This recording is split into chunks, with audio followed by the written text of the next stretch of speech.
Salut à tous et bienvenue dans cette vidéo dans laquelle je vais vous proposer une séance d'hypnose dont le but est à la fois de vous faire peut-être découvrir l'hypnose, mais aussi d'avoir comme objectif d'apaiser une migraine.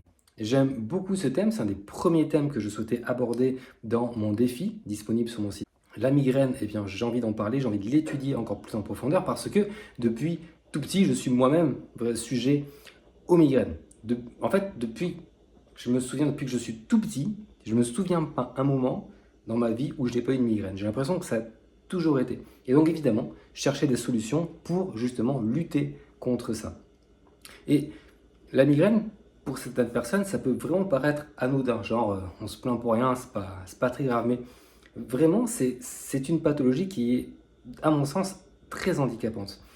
Alors évidemment, il y a toujours des maladies beaucoup plus graves, des pathologies beaucoup plus graves, mais ça ne vous empêche pas de vivre quelque chose de vraiment très inconfortable et qui peut même vous gâcher la vie. Moi, je trouve que j'ai un peu de chance parce que jusqu'à présent, avant l'hypnose, mes migraines duraient entre 3 et 4 jours. Je n'avais pas d'aura et j'arrivais à continuer à travailler. J'avais appris finalement tout seul à trouver des solutions pour quand même continuer à me concentrer. Il y avait des moments, moi, ce que j'appelais des pics, où c'était vraiment pas facile, je ne pouvais pas vraiment réfléchir, j'avais vraiment besoin de me mettre dans une pièce noire et de ne pas bouger, mais j'avais appris à gérer. J'ai rencontré des personnes, encore dans mon propre travail, qui vivaient la migraine d'une manière abominable, avec a priori des crises toutes les semaines et des crises vraiment mais insupportables. Donc ça peut vraiment être très handicapant. Et puis, il y a une autre aussi raison qui fait que la migraine peut être problématique. Moi, j'ai un souvenir qui est assez traumatisant pour moi quand même. Hein, il y a plus grave encore une fois dans le monde, mais lorsque j'étais gamin, je suis allé, je fais quoi? J'avais entre 14, enfin, peut-être 13, 14, 15 ans, et je suis allé participer avec mon géniteur et des cousins aux fêtes de Dax. Donc, fête de Dax, fête foraine, les jeux avec les vaches, euh, l'alcool qui coule à flot un peu partout, pas d'heure, etc. Donc finalement, une superbe fête en perspective, un super moment avec mes cousins qui avaient à peu près mon âge et avec mon géniteur. Et malheureusement, le premier matin, il faut savoir qu'on dormait en tente, on dormait dans un camping improvisé au bord de l'Adour comme beaucoup de festivaliers. Et il se trouve que premier matin, je me suis retrouvé avec une migraine. Ça commençait et c'était déjà assez insupportable. Il faut savoir que les fêtes de Dax, c'est en août, je dis pas de conneries, c'est au 15 août, il me semble même. Et donc, il faisait très chaud. Donc, migraine plus chaleur, dormir dans une tente, ça aide pas. Et donc, au début, j'essaie de faire avec et d'aller marcher vers la fête avec mes cousins et mon géniteur. Mais marcher à côté d'eux, c'était vraiment un supplice. Puis j'étais beaucoup plus jeune aussi, je n'avais pas encore appris à gérer. Et j'ai été obligé de dire à tout le monde, je suis désolé, mais voilà, j'ai une migraine, j'ai dû exprimer mon inconfort. Et j'ai ressenti dans le regard de mon géniteur à l'époque, en tout cas c'est le souvenir qui est resté en moi, vraiment ce reproche, en fait, genre un reproche qui ne se verbalise pas, mais que vous pouvez entendre. Et j'ai senti cette culpabilité. Je me disais, voilà, je suis en train de gâcher les vacances de, à l'époque, mon géniteur, qui sans doute attendait ce moment depuis très longtemps. On travaille toute l'année, donc ce qui nous motive souvent quand on n'aime pas plus que ça son travail, c'est les vacances, voilà ce que je vais faire, etc. Et là, bon, il m'avait sous sa responsabilité, donc il était obligé de se restreindre pour s'occuper à l'époque sans doute de moi. Et j'avoue que je me rappelle plus trop ce qui s'est passé après, comment finalement s'est déroulé ces fériages. Je sais que quand même on a été se promener, etc. Mais j'ai gardé en moi cette culpabilité. Et cette culpabilité, elle accompagne beaucoup de personnes, je trouve, qui sont sujets aux migraines. Parce que lorsque vous voulez sortir avec vos amis, même avec petite amie, vous avez prévu un cinéma, un repas, etc. Au moment où vous lui dites ah, fais chier, j'ai une migraine, vous savez que ça va gâcher un peu la fête et ça crée une certaine culpabilité. Donc c'est pour ça que je voulais explorer ce sujet et proposer une séance d'hypnose avec. Alors il y a aussi quelque chose d'important. On va voir un thérapeute, lorsqu'on va voir un thérapeute, par exemple, pour se libérer du tabac, c'est quelque chose qui se fait assez souvent en hypnose. Il y a quelque chose d'important, c'est que moi je fais bien la différence entre hypnotiseur et thérapeute. Donc il y a des hypnothérapeutes. Mais pour moi, un hypnothérapeute est un thérapeute qui utilise l'hypnose, l'outil, dans le cadre de sa thérapie. Parce que là, par exemple, la séance que je vais vous proposer va sans doute permettre de diminuer l'intensité de votre douleur, peut-être même la faire disparaître et j'en serais ravi. Mais le travail, quelquefois, et même la plupart du temps, c'est un travail de fond. C'est intéressant de revenir à l'origine de cette migraine, de comprendre qu'est-ce qui la déclenche. Je pense vraiment que c'est le meilleur moyen de vraiment travailler sur cette douleur. Lorsqu'on prend des cachets, on travaille sur le symptôme. Ce qui est intéressant, c'est d'aller travailler sur ce qui la déclenche. C'est pour ça que je vais aussi insister sur le fait de mettre en place des choses qui vont vous permettre de comprendre pourquoi vous avez de la migraine. Par exemple, pour moi, déjà j'ai un facteur contre lequel je ne peux vraiment rien faire. Je suis astigmate, les astigmates se reconnaîtront. Pour faire très simple, on a des yeux qui ne sont pas comme tout le monde, on a les yeux genre un peu ovales, pour faire, encore une fois, pour vulgariser, et les astigmates sont sujets naturellement aux maux de tête ou aux migraines. Donc déjà, j'ai un cercle vicieux là-dessus. Et puis après, moi, je sais que j'ai aussi le manque du sommeil. Si je casse mon rythme de sommeil, je sais que ça va déclencher des migraines. Mais ça n'empêche que je les ai depuis tout petit, donc il y a certainement d'autres facteurs à risque. Je me rappelle également d'une personne qui est la maman d'une ancienne collègue de travail qui avait expliqué que le jour où elle a arrêté de travailler, sa migraine a disparu.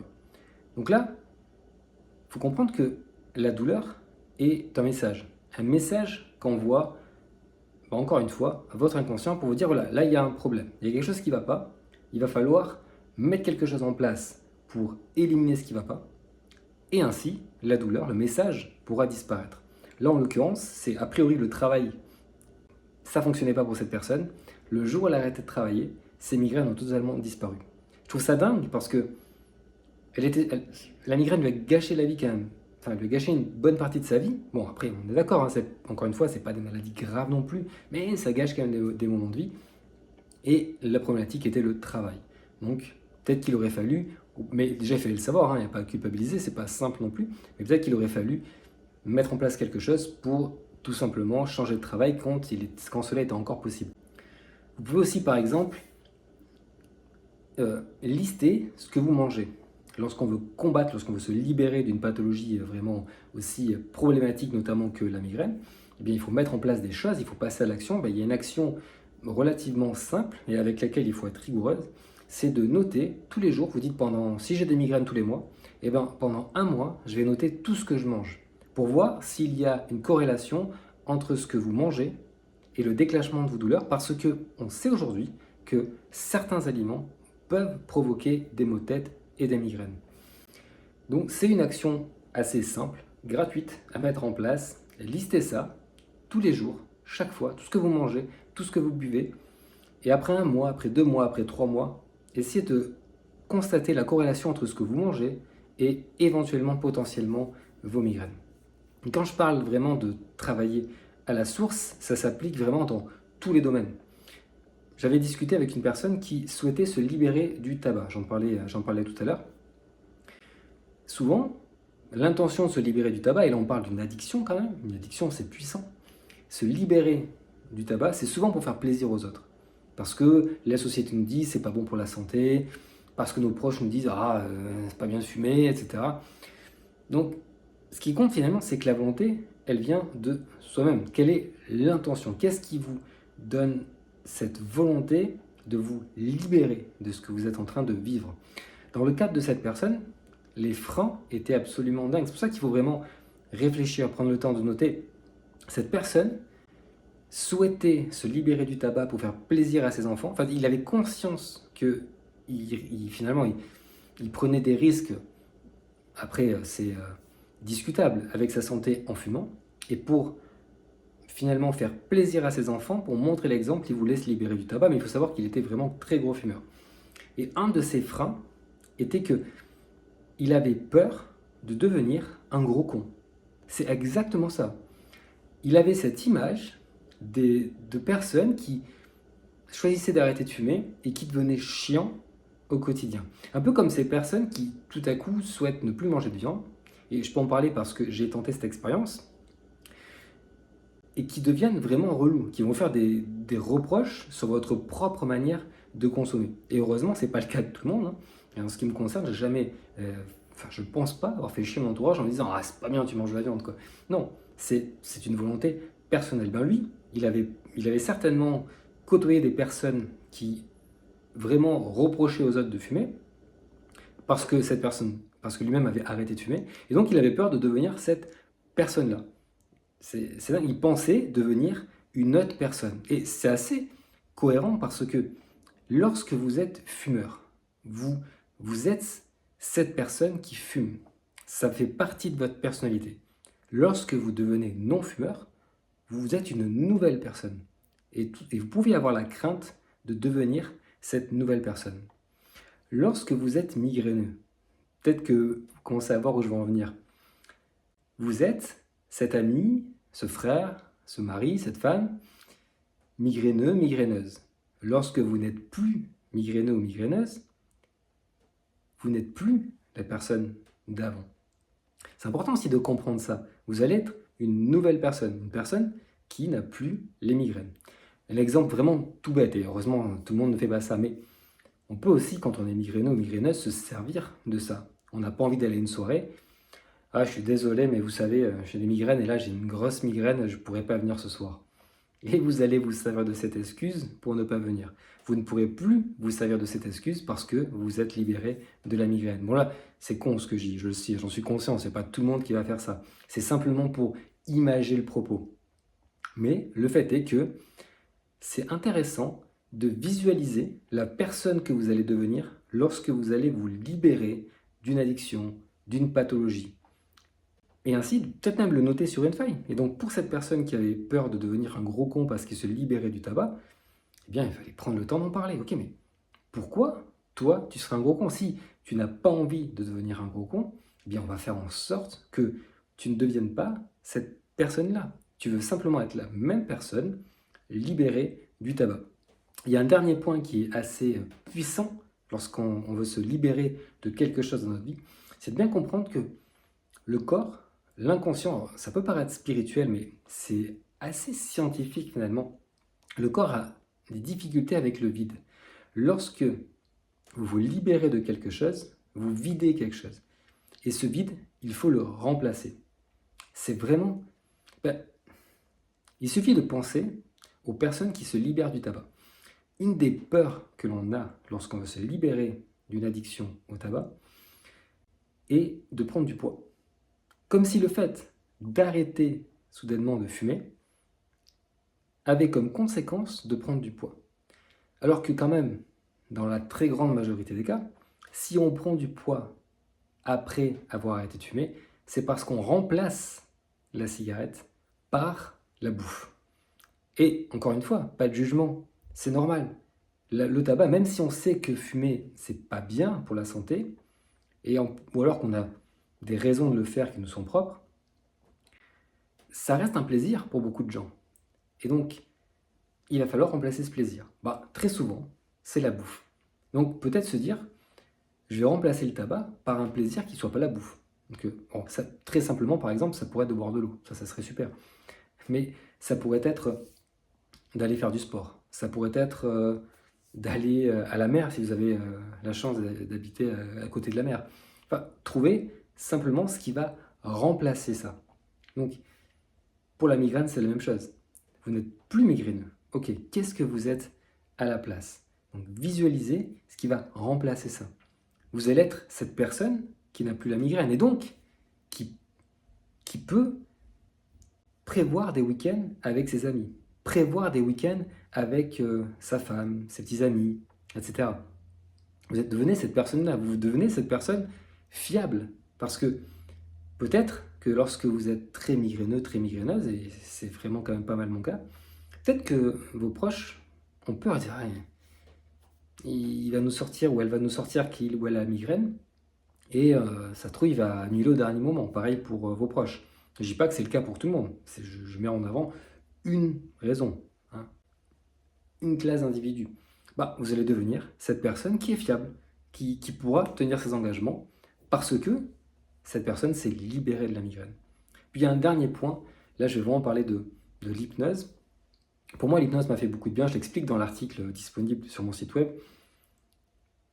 Ça n'a pas fait disparaître totalement la migraine. Parce que je parlais de message. Si par exemple, vous avez mal à la tête ou vous avez une migraine qui est déclenchée parce que vous êtes trop fatigué, il va tout simplement falloir aller dormir. Si vous n'allez pas dormir, vous pouvez prendre des médicaments pour faire tout ce que vous voulez. Si vous n'allez pas dormir, vous allez continuer à avoir mal à la tête. Donc ça, ce sont des causes physiologiques, je dirais. Dans mon cas, je ne peux pas changer mes yeux. J'ai des lunettes, j'ai des yeux forcément qui vont devoir forcer. Je travaille sur un ordinateur. En plus, ça n'aide pas. Donc là-dessus, je peux mettre en place tout ce que je veux. Je peux évidemment mettre un écran sur mon écran pour essayer de protéger mes yeux. Je peux avoir des verres qui sont adaptés. C'est le cas justement pour épargner au maximum mes yeux. Mais je ne peux pas changer mes yeux. Je suis astigmate. Par contre, je peux étudier tous les autres facteurs qui peuvent déclencher ces migraines pour en avoir le moins possible. Et je peux utiliser l'hypnose. Et l'hypnose m'a permis de réduire ces migraines qui duraient de 3 à 4 jours. Maintenant, je m'en suis rendu compte pas si longtemps, en disant ok, maintenant la migraine elle dure entre 1 et 2 jours. C'est déjà pas mal, 50% de temps en moins. Mais ça me permet aussi de réduire l'intensité de la douleur. Ce qui ça est quand même génial. Et surtout, j'ai un outil dans la poche. Et ça, c'est génial. Parce que si, comme moi, vous êtes migraineux ou migraineuse, là, je pense que vous serez d'accord avec moi, vous avez à peu près tout essayé. Je l'explique encore dans l'article, hein, les pieds dans de l'eau chaude, les pieds dans de l'eau froide, de l'huile essentielle, des massages, et puis évidemment de la médication. Moi, clairement, la médication, ça ne me fait plus rien. Ça ne fonctionne pas. On m'avait dit, oui, mais il faut prendre un médicament dès que tu commences à sentir la migraine. Bah, déjà, je suis contre le fait de devoir prendre trop de médicaments. C'est quand même pas. C'est ça. C'est comme s'il y avait un effet, un mauvais effet finalement. Vous prenez des médicaments, mais ça va déclencher autre chose. Notamment, c'est pas bon pour le foie. Rien que ça. Si on commence à prendre trop de médicaments. Donc c'est vrai que j'ai tendance à vouloir lutter, à essayer de me dire si je peux essayer de faire passer cette douleur sans passer par la médication, c'est quand même mieux. Après, attention, il y a des migraineux qui ont des traitements de fond et là, je le comprends, et c'est parce qu'on ne peut pas faire autrement. Mais quand on n'a pas besoin de prendre ces traitements de fond, de mon point de vue, j'ai pas envie de prendre ces médicaments. Mais en plus de ça, j'ai essayé de le prendre au début du migraine. Clairement, ça ne fonctionne plus. Donc, et ça, je pense qu'on s'y retrouve, en tant que migraineux, migraineuse, on s'y retrouve souvent là-dessus. Les médicaments, ça marche plus. Mais là, j'ai un outil qui me permet de me défendre face à la migraine. Et donc, rien que ça, savoir que ça fonctionne, c'est déjà énorme pour moi, parce que ça va remplacer la médication ou éventuellement compléter la médication. Alors, si la séance que je vous propose permet d'aider une seule personne qui a regardé cette vidéo, je serais déjà vraiment ravi, mais je suis certain que si ça fonctionne pour moi, ça va évidemment fonctionner pour vous. Je vous remercie d'avoir regardé cette vidéo. J'aimerais que vous partagiez en commentaire votre expérience avec votre ami migraine et je vous dis à bientôt pour une prochaine vidéo. Salut. Cette séance te permet à la fois de découvrir l'auto-hypnose tout en t'accompagnant vers la libération de la migraine. Pour commencer, quel est le souvenir le plus lointain dont tu te souviens? Prends le temps de te souvenir de ce moment. Depuis l'enfance, nous, humains, fonctionnons par mimétisme. Nous apprenons à marcher en observant les autres marcher. Nous commençons à parler en entendant les autres parler. Notre inconscient a absorbé ce mode d'apprentissage jusqu'à en faire une ressource innée. N'as-tu pas déjà entendu la meilleure manière d'apprendre à parler une langue est l'immersion. Pour t'immerger dans l'apprentissage de l'auto-hypnose, je vais te proposer une lévitation de bras, tout d'abord consciemment. Tu vas montrer à ton inconscient ce que tu attends de lui, la ressource que tu souhaites maintenant exploiter. ferme les yeux pour permettre à ton inconscient de se focaliser sur ma voix, sur tes pensées, sur ce que tu ressens, sur ce que tu sens, sur tout ce que tu imagines. Tu te trouves en position assise ou debout, les bras le long du corps. Place ton attention sur un bras, celui qui te semble le plus susceptible de ressentir de la légèreté. Fais-toi confiance, inconsciemment. Tu sais quel est le bras le plus léger. Consciemment, permets à ce bras de monter vers le ciel, comme un ballon rempli d'hélium qui, doucement, s'envole, prend de la hauteur. Tout doucement, continue à permettre à ce bras de se lever. Si ton bras s'est permis de monter rapidement, garde-le dans cette position. Sinon, continue de permettre à ce bras de s'envoler. Tout en te concentrant consciemment sur ce bras, prends le temps de penser au dernier moment de ta vie sans migraine. Comment te sentais-tu? Quelle était ton énergie? Peux-tu observer l'environnement dans lequel tu es? Comment interagis-tu avec cet environnement lorsque tu es libéré de la migraine?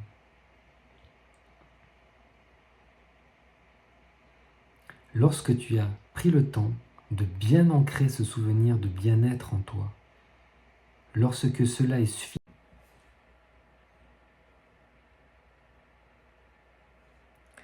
permets à ce bras de redescendre tout doucement, à ton rythme, jusqu'à que ce bras soit placé à nouveau le long de ton corps, tout en gardant les yeux fermés. Concentre-toi sur ta respiration, sur ce que ta respiration produit en toi, les mouvements que ta respiration déclenche, le son que ta respiration introduit. Place à nouveau ton attention sur ce bras. Imagine sa légèreté. Ce bras est-il une plume, un ballon rempli d'hélium? Prends le temps d'imaginer. Qu'est-ce qui pour toi représente la légèreté? Alors imagine, ce bras est tellement léger qu'il est attiré vers le ciel, inconsciemment, peut-être comme tiré par une force invisible.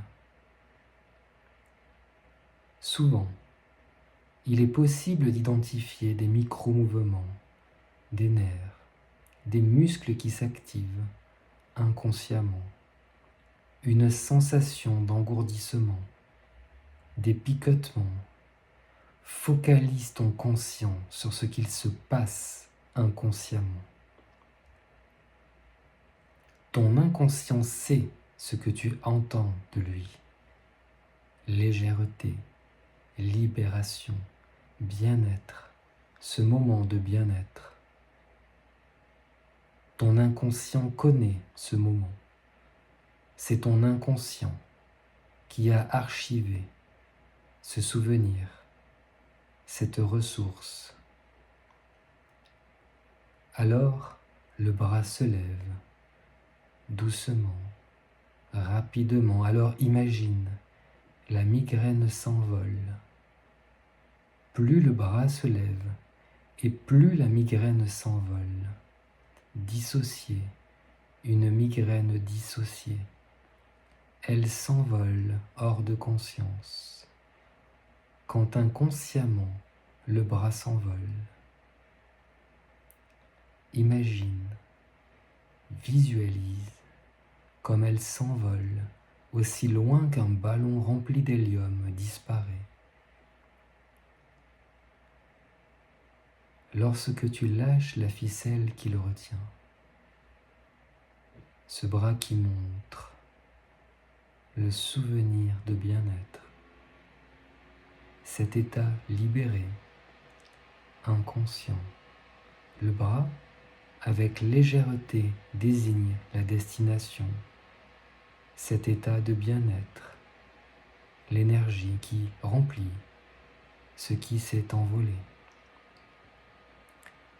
Alors, quand la ressource est activée, bien-être, légèreté, quand il est temps, l'inconscient le sait.